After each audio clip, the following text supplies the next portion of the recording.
भी वो बने। ऐसे में आज यहाँ पर आने के बाद जहाँ मंत्रालय के माध्यम से तो मैंने जरूर यह हालात को जानने का प्रयास किया कि क्या क्या सुख सुविधाएं हमारे युवाओं को यहाँ पर मिली हैं, पर साथ ही में पार्टी की इस बैठक को रखने का उद्देश्य ये था कि आप लोगों से मिलकर आप लोगों के माध्यम से भी मैं वास्तु स्थिति को जान पाऊं कि सही मायनों में धरातल पर चीजें कहां तक पहुंची हैं। प्रदेश अध्यक्ष जी के माध्यम से आप सबकी जानकारियों को मैं लेने का प्रयास जरूर करूंगा। आप लोगों की समस्याओं को लेने का प्रयास करूंगा, आप लोगों के सुझावों को लेने का प्रयास करूंगा। इतना विश्वास और वादा आप लोगों से जरूर करके जाता हूं कि मैं एक माध्यम बनूंगा आप लोगों के और केंद्र सरकार और हमारे प्रधानमंत्री जी के बीच में, ताकि भविष्य में आप लोगों को समस्या का समाधान करने में किसी तरीके की कोई कठिनाई ना आए। ये वादा आप लोगों से चाहे बगाहे प्रदेश अध्यक्ष जी के माध्यम से, पार्टी के तमाम और वरिष्ठ साथियों के माध्यम से कई जानकारी, कई समस्या मेरे संज्ञान में आती है। उन्हें अपने स्तर पर उनका समाधान करने का भी प्रयास मैं और मेरा कार्यालय करता रहता है। पीएम के माध्यम से हो, एसपी के माध्यम से हो, एलजी साहब के माध्यम से हो। आज भी मैंने सोचा था, क्योंकि ये तुरंत ये दौरा लगा, बहुत कम समय पार्टी को भी मिला अपनी तैयारी करने को लेकर, पर इस कम समय में मैंने प्रयास किया कि ज्यादा से ज्यादा लोगों से कम आज मुलाकात हो जाए। आप लोगों की समस्या जो लोग लिखित रूप में लाए हैं बहुत अच्छी बात, पर अगर जो लिखित रूप में नहीं ला पाए हैं, आज रात मैं यहीं पर रुकूंगा, रात्रि प्रवास मेरा यहीं पर होगा। आप लोग रात तक, कल सुबह तक भी प्रदेश अध्यक्ष के माध्यम से तमाम अपनी समस्याओं को मुझ तक पहुंचा सकते हैं। ये विश्वास आप लोग को दिलाता हूं।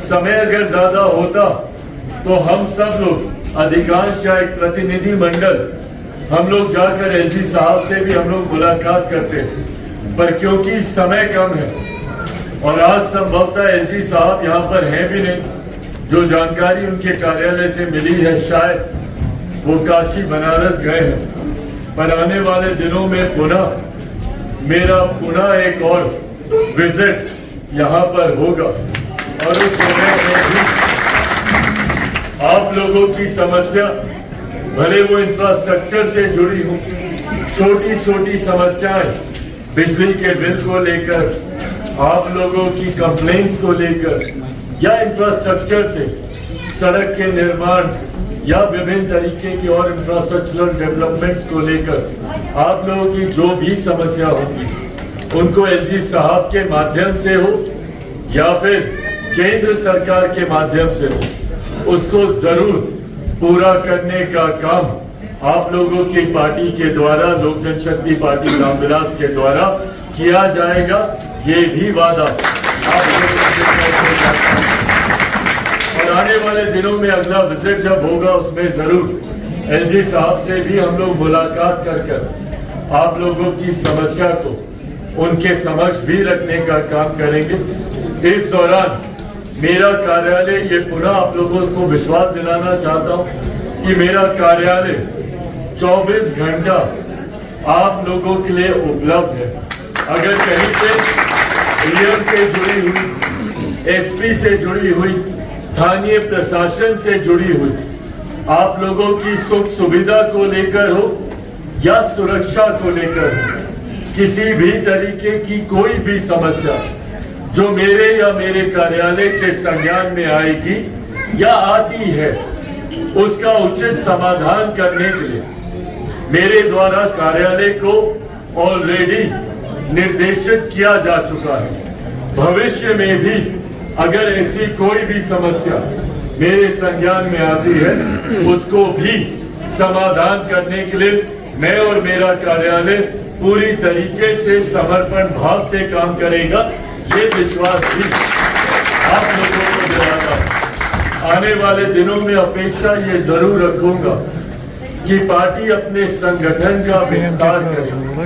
संगठन के विस्तार के माध्यम से आने वाले दिनों में जो भी जनप्रतिनिधि के चुनाव है उसमें भी पार्टी अपनी सक्रिय भूमिका निभाए। ये उम्मीद मैं जरूर रखूंगा। ये फैसला, ये निर्णय अंत में पार्टी के स्टेट यूनिट को ही लेना है, राज्य इकाई को ही ये फैसला लेना है चुनाव लड़ने का। पर मुझे खुशी है कि बिहार में इस बार लोकसभा के चुनाव में पार्टी का 100% स्ट्राइक रेट रहा। हम लोगों ने जितनी सीटों पर चुनाव लड़ा उतनी सीटें हम लोगों ने जीतने का काम किया। इस दौरान नॉर्थ ईस्टर्न स्टेट्स में भी, नागालैंड में भी पार्टी की इकाई ने ये फैसला लिया था चुनाव लड़ने का। वहां पर भी 2 MLA 2 विधायक नागालैंड में हम लोगों ने जीते। हाल फिलहाल के दिनों में वहां पर लोकल बॉडी काउंसलर के भी चुनाव थे, उसमें भी पार्टी का प्रदर्शन बेहतरीन रहा। 2 काउंसलर्स भी हम लोग वहां पर जीतने में हम लोग कामयाब रहे। एक उम्मीद के साथ आने वाले दिनों में हम लोग जम्मू कश्मीर के अपने संगठन को भी इतना मजबूत करेंगे कि हम लोग खुद सरकार का हिस्सा हम लोग बने। और आज जो हम लोग दूसरों से मांगते हैं, एक दिन ऐसा आए कि हम लोग खुद उस पोजीशन में हो जहां इन कार्यों को पूरा करने के लिए हम लोग खुद भी सक्षम हो। ये उम्मीद मैं जरूर करता हूं। अंत में मैं पुनः हमारे प्रदेश अध्यक्ष, विभिन्न प्रकोष्ठों के प्रदेश अध्यक्ष, डिफरेंट जितने भी हम लोग के फ्रंटल ऑर्गेनाइजेशन हैं, युवा के हैं, महिला के हैं, माइनॉरिटी के हैं, अलग अलग जितने भी है, स्टूडेंट्स विंग है, किसान प्रकोष्ठ है, जितने भी ऐसे फ्रंटल ऑर्गेनाइजेशन, उन सबके प्रदेश अध्यक्ष से भी यह आग्रह करूंगा कि आप लोग अपने माध्यम से संगठन को गांव-गांव, घर-घर तक आप लोग पहुंचाने का काम करें। पार्टी का संगठन जितना मजबूत होगा, सरकार उतनी ही अहमियत हम लोगों को देने का काम करेगी।